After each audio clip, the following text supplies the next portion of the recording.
Dead faces in the water. Dead faces everywhere. Chapter 11. Rivendell. Summary. Moaning and mourning. The walk down into the valley is not a strenuous one, at least.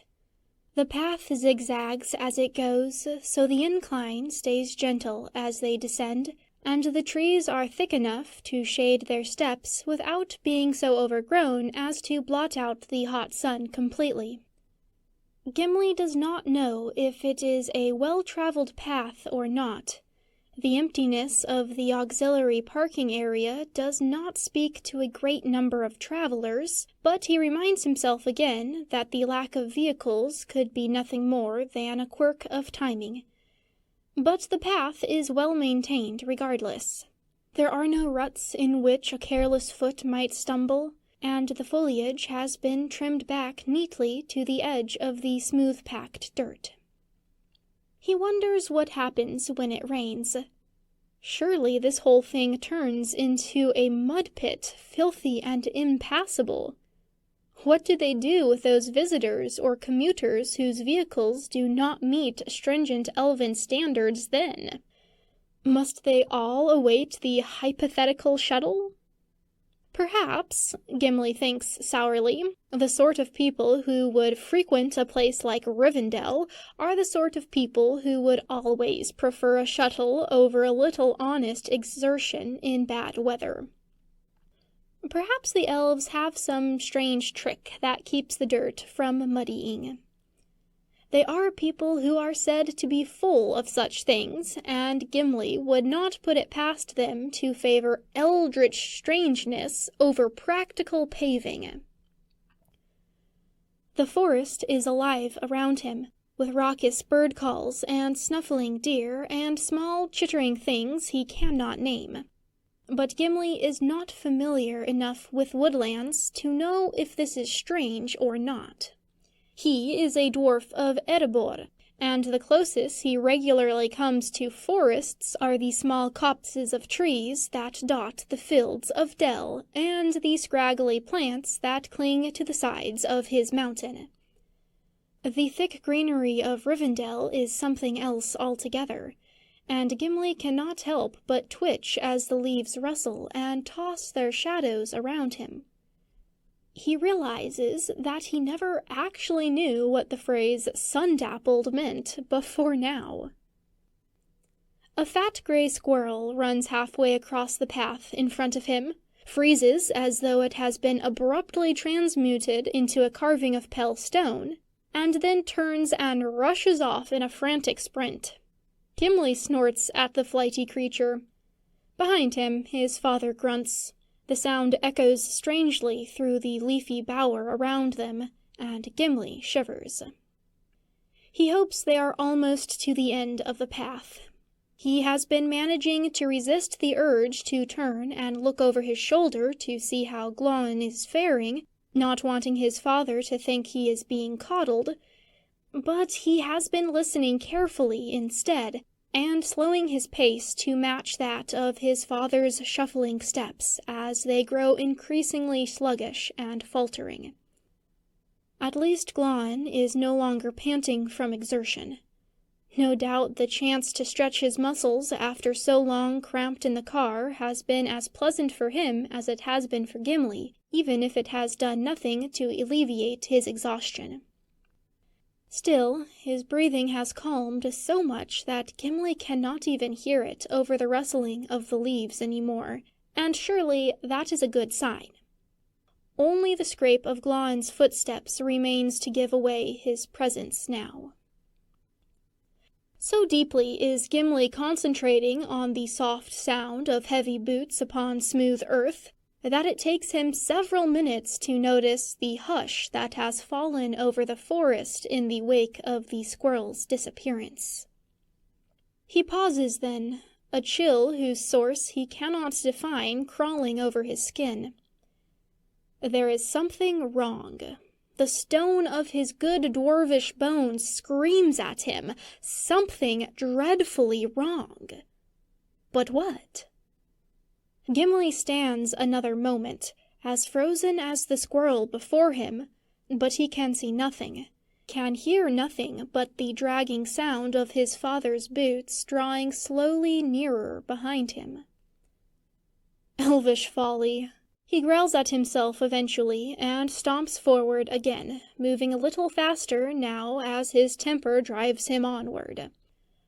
The trees open ahead, letting more light fall across the path. As they approach the final curve of the sloping path, the ground levels off, and Gimli can see a sign ahead of him. A tall and elegantly painted bit of wood framed by two spindly trees that welcome visitors to Rivendell. There is a small, simple map engraved in the lower corner, probably to give crude directions to the more prominent landmarks. Knowing what he does of elves, Gimli suspects that there will be more regulations listed on the sign as well, telling people what they can and cannot do or bring with them into this staid and peaceful valley. He plods forward to read it, scowling in anticipation of more pointless snobbery towards basic everyday things like combustion engines and bass stereos, and perhaps even beard lengths and the type of frequency his phone uses to connect to the Palantir network, for all he knows. Gimli slowly becomes aware of another sound rising over his own muttered grumbling, a low and hollow sound. It is a moan, the sort of moan that he heard so often echoing off the stone halls of his home as the sufferers of that strange plague coughed and thrashed and bled fevered in their beds. It is not a sound that belongs in this verdant forest valley. It is a sound that now makes his own breath catch in his throat and his stout limbs go watery within his sturdy boots and heavy denim. He turns to face it, and sees his father. Glóin is less shuffling forward now than staggering, his hands outstretched as though he is on the verge of losing his balance altogether and is reaching desperately towards Gimli in search of support.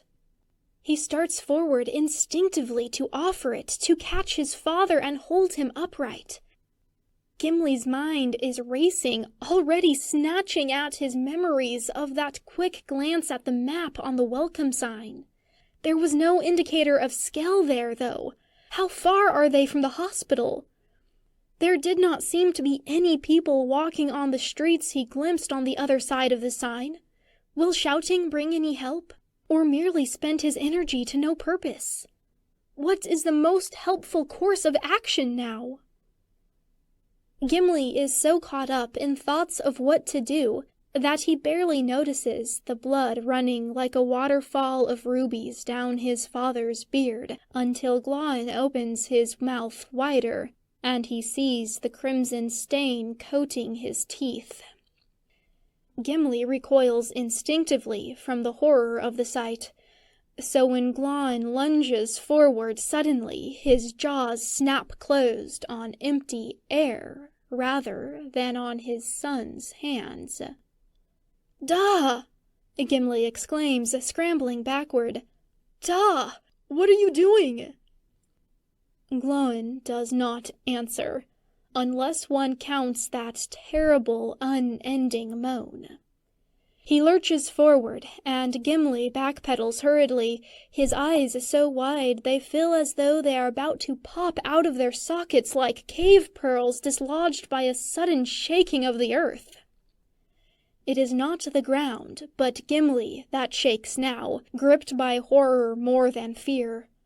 What is happening to his father? What is wrong? Gimli is shouting, pleading, but his words make no sense to his own ears. "Da! Da, stop! Da, it's me! It's Gimli! Don't you recognize me? Da!" Gimli's heel catches on something, some protrusion in the path. It is only after falling heavily to the ground that he realizes he has stumbled over the lip of the curb that separates the unpaved path from the smooth stone of the Rivendell street. His elbow jolts with the pain of his fall, but Gimli barely feels it. The only things that seem real in that moment are the rasp of his breath panting too fast across his lips and the thunder of his heart against his ribs. That, and the moan. He cannot shut his ears to the sound, although there is something unreal about it yet. Unreal, but also inescapable. It feels as though it has sunk down all the way into his bones, and he will never be free of it, even in his own tomb. That is a tomb Glahn seems determined to put his son into long before his time. Even as Gimli shoves backwards, pushing himself away crabwise along the ground, Glahn lurches forward, hands clutching hungrily at the air. He, too, stumbles at the curb, and like Gimli, he falls. But unlike Gimli, he makes no effort to catch himself, just flops forward onto his belly and claws at the smooth road beneath him, dragging himself forward by his fingernails in an awkward recumbent lunge. His forehead is bleeding now from where he scraped it when he fell, but Glahn does not seem to notice, not even when the dark blood drips down into his eyes. Gimli is made stiff-legged with shock. He cannot turn to scramble back to his feet, cannot slide away fast enough with his gaze fixed in a rictus of horror upon the bloody, moaning figure of his father. Suddenly, Glahn is upon him, and all the world seems to vanish except for that hollow moan. The old dwarf claws his way up Gimli's body, leaving bloody smears from the passage of his dripping beard. Gimli shouts, terror jolting him free of the numbness, but too late, too late. His father moans and bares his teeth and lunges down. And suddenly, an arrow sprouts from Glahn's eye. Gimli shouts again as his father collapses limp upon him, and with one last terrible groaning shudder, Glahn goes still. "Da!" Gimli shrieks. "Da!" He is weeping, clutching at the empty body, and beneath the hot river of his father's cooling blood, his skin feels like ice and his bones like gravestones. "Da! No! No, please, da! Da!" The words are no longer shouted. They are howled. A lament like a mountain's breaking, thrown up to an empty heaven, the echoes falling back unheard. There are hands, suddenly, strange hands, too long, too thin to belong to a person. They are brown and thin as sticks, as twigs, as kindling, and Gimli tries to bat them away as they close around Glahn's unbreathing shoulders. "I am sorry," an odd voice says, light as bird-song, yet heavy with deep sorrow.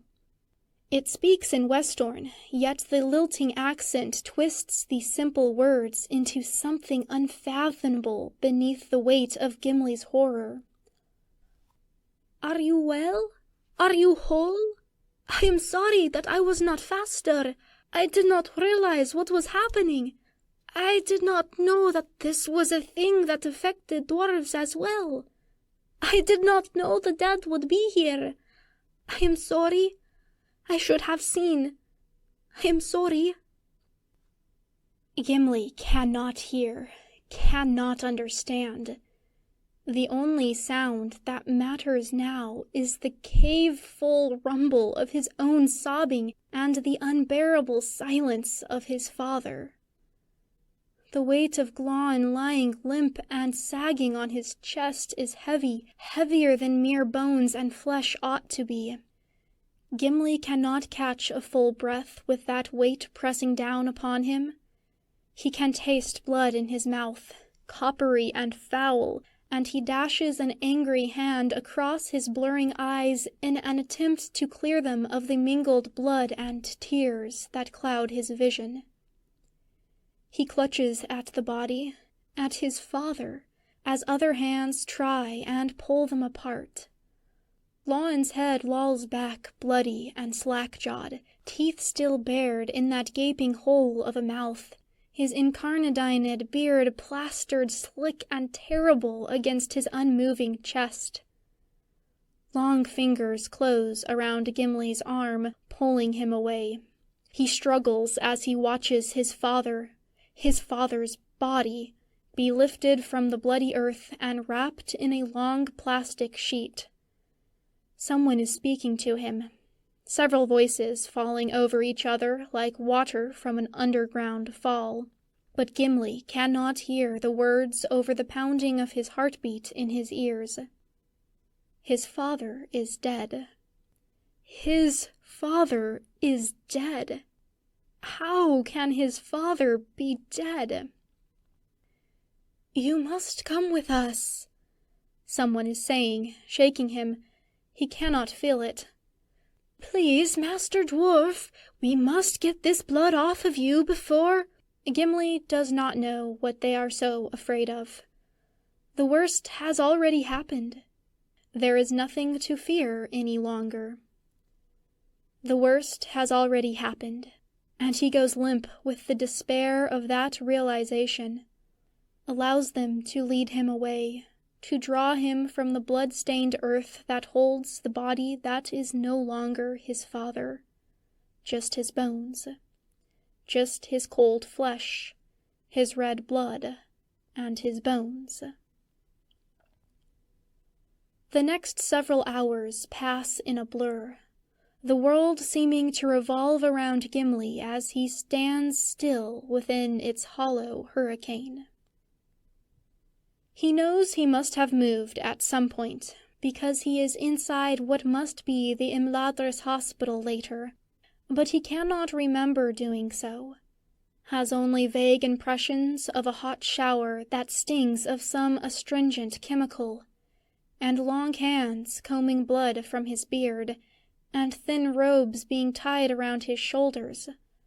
A fleeting moment of clarity where he finds himself shuffling down a hallway in paper slippers that crunch beneath his feet as loudly as the snap of breaking stones.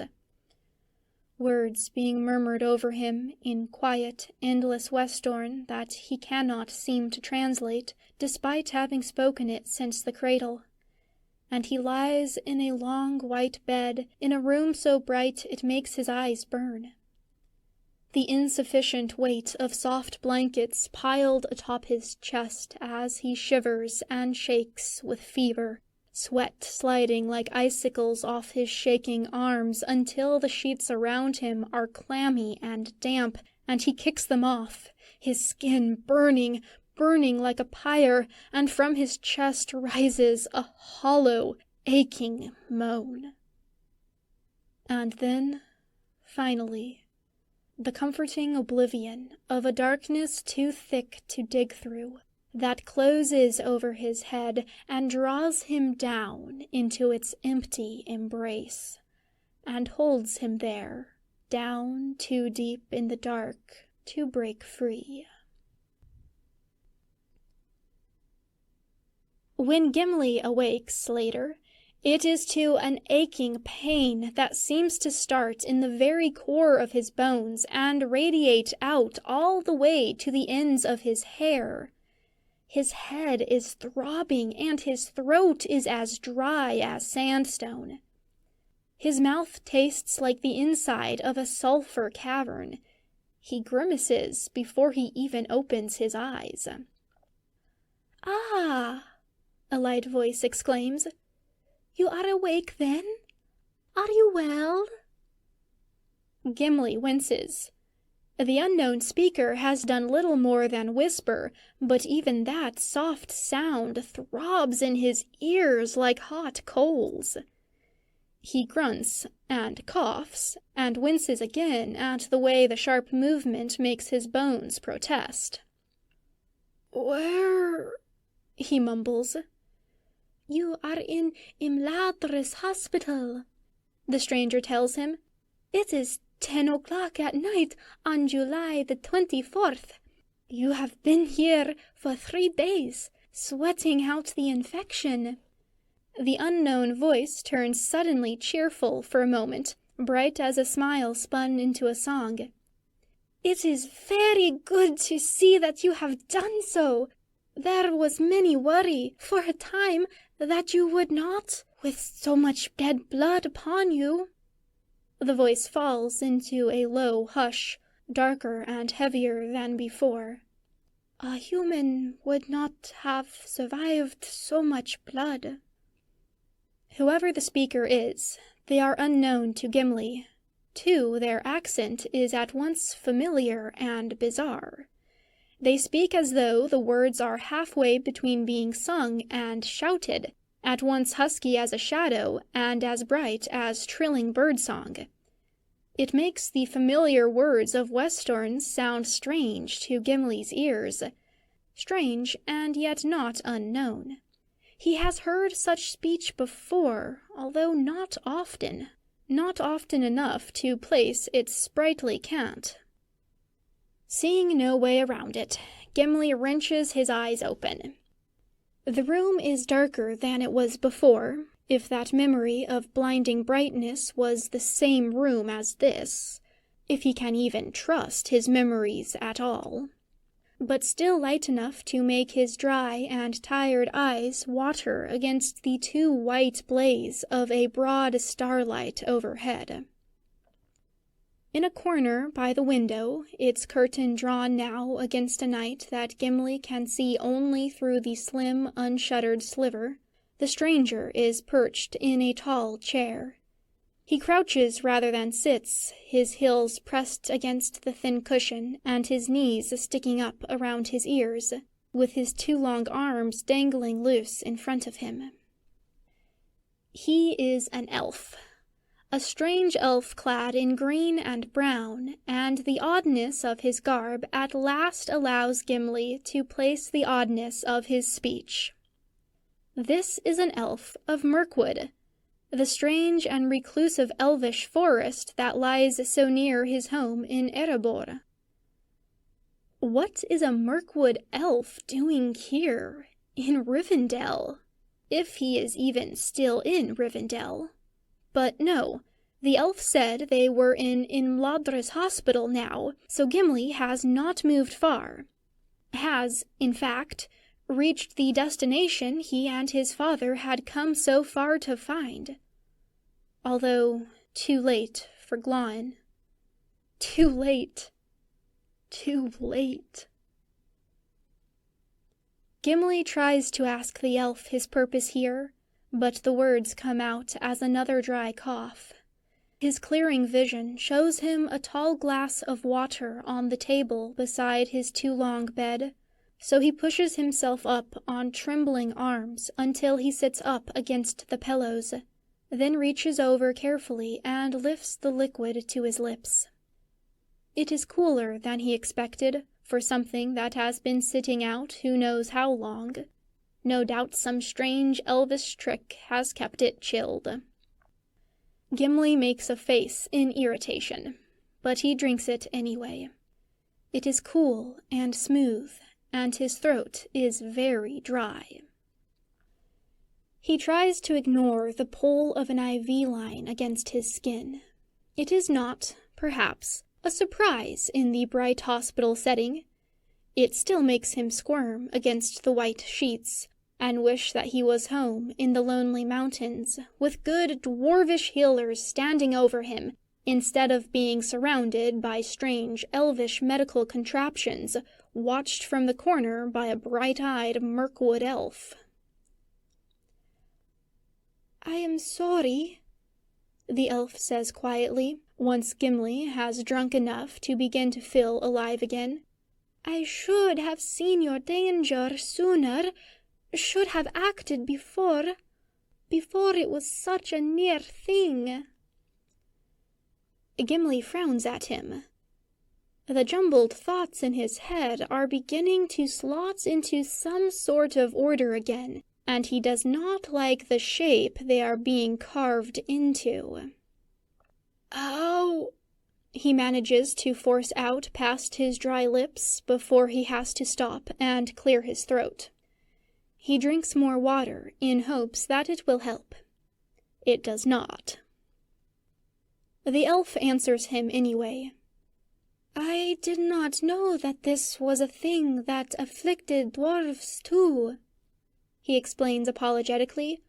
"Perhaps I should have, since it affects both elves and humans, yet—" He shrugs, his narrow shoulders twitching up around his pointed ears. "Yet I did not. I am sorry. And I did not know that it has spread so far yet. I thought—" He looks away, pulling his eyes from Gimli's face for the first time since he woke. His hair is pale in the white light, pale as bone.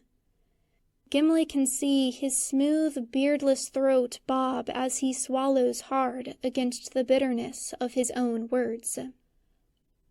"I thought that I would be in time, that I could bring warning before—" He bites his lip, a strangely dwarven gesture in a smooth-faced, half-ethereal creature. It makes him seem real in a way that elves so rarely do. "Before the dead came." Gimli stares at him. He does not know if the elf can sense the weight of his eyes or not, if that is what makes him lift his gaze from the floor to fix on Gimli again.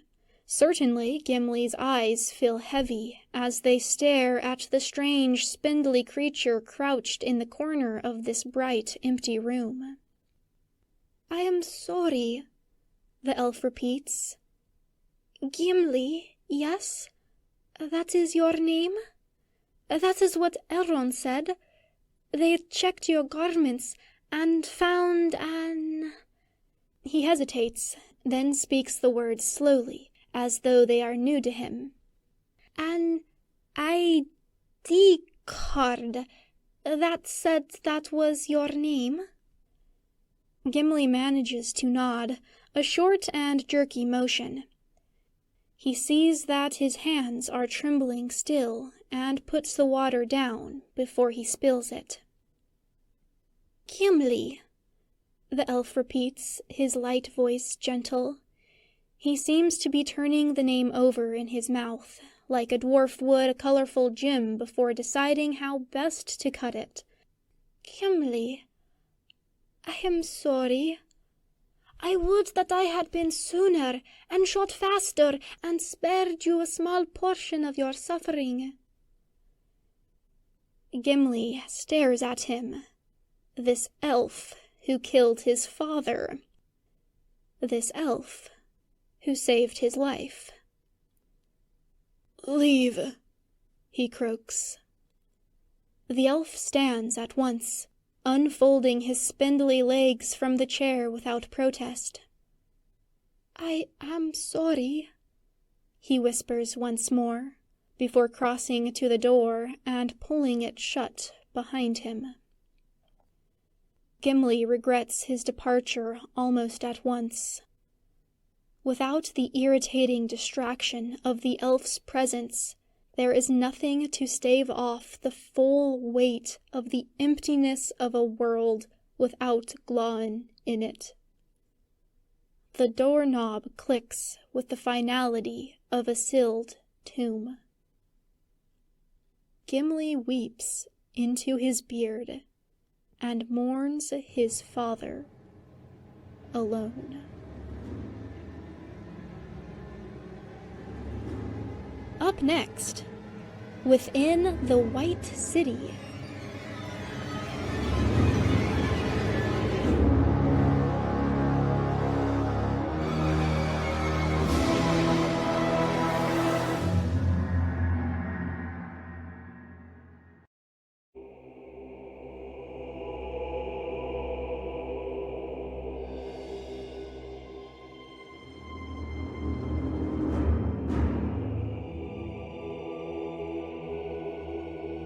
Dead faces in the water.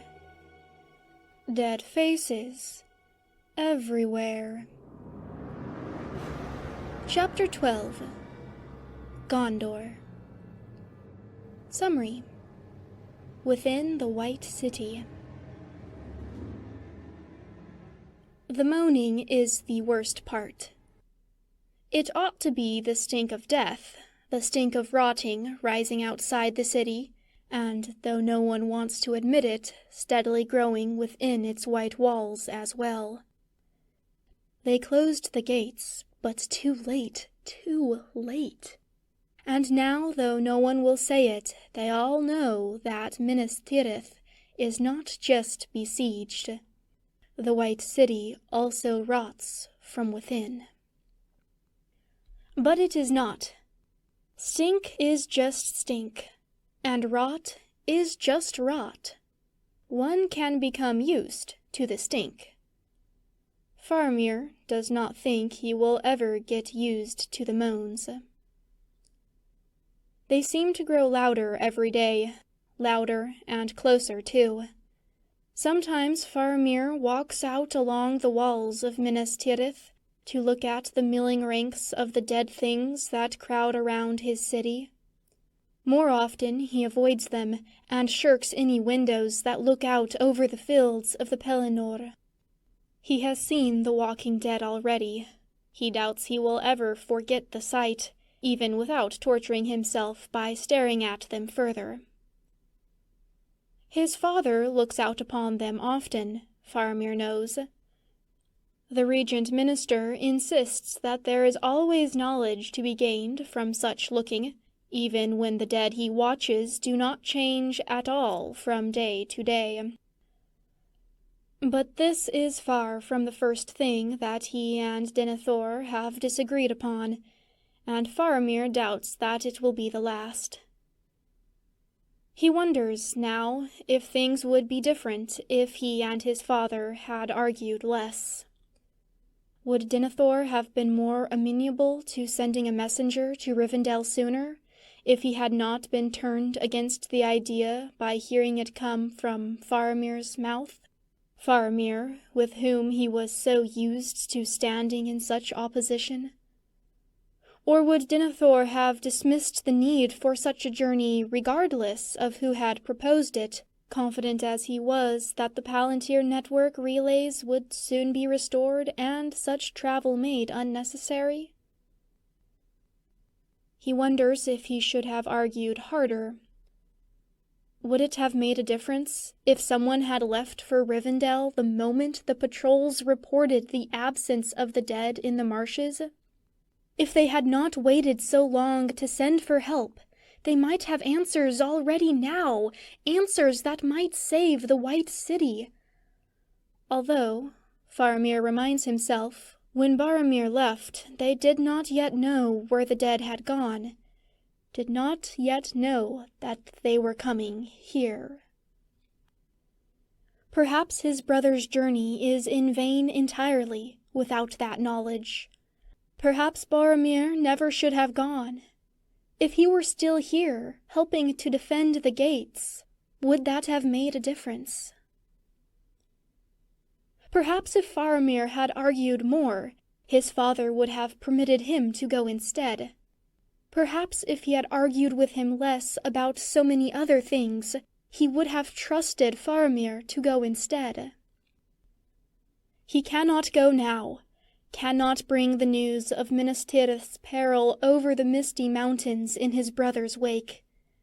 There is no leaving the White City now, not with the dead surrounding it. Faramir wonders, bleakly, if it is already too late for all of them, now that there are moans inside the city as well as without. He wonders if he should try the P-network again, see if that new Moonstone amplifier will boost the signal enough for him to get a text through to his brother. Wonders if he ought to try and call Boromir back to Minas Tirith while there is still something left to save. He wonders if Boromir might be safer outside of Gondor, far away from the charnel house of the White City. The moaning is getting louder. Faramir puts his phone down. He picks up his sword. Coming up, where a pale light lingers.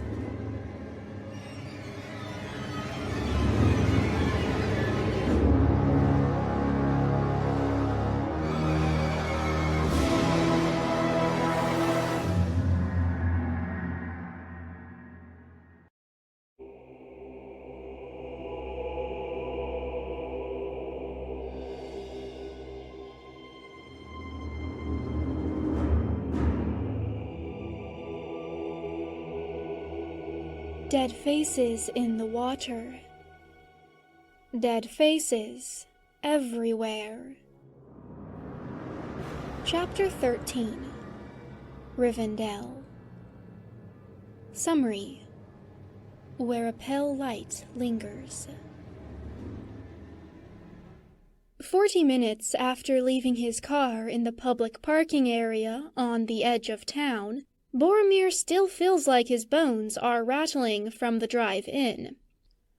Part of that is his own fault, he knows, for taking the narrow, jouncing road at a speed so much higher than what it was meant for. But he is on a mission of urgency, and he has already been away from his city for too long. He does not have time to waste on such inconsequential considerations as comfort. Besides, it is hardly the worst road he has crawled his way over in his journey through the Gap of Rohan to this shaded, peaceful valley, and for Gondor he would have endured far worse. At the moment, he would rather have the jouncing bounce of the road back rather than deal with the impediment now standing before him. Or, more accurately, sitting. He does not have the time to waste on bureaucracy either, but this elf... woman? Man? He cannot tell, and it is disconcerting.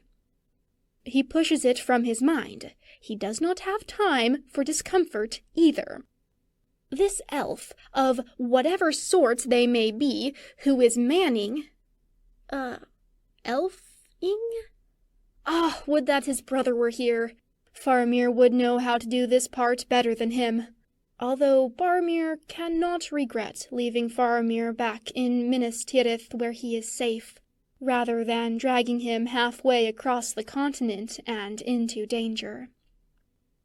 Say instead this elf who is sitting at the front desk at Imladris University does not seem to understand the meaning of urgent. "No," Boromir says again, his words growing increasingly clipped as his patience drains ever further with every second of delay. "I do not know where they went, so of course I do not know who took them. If I knew who was responsible for stealing away the bodies, then I would likely know where the bodies went, wouldn't I? Because they would be with whoever took them." The elf blinks up at him, infuriatingly placid.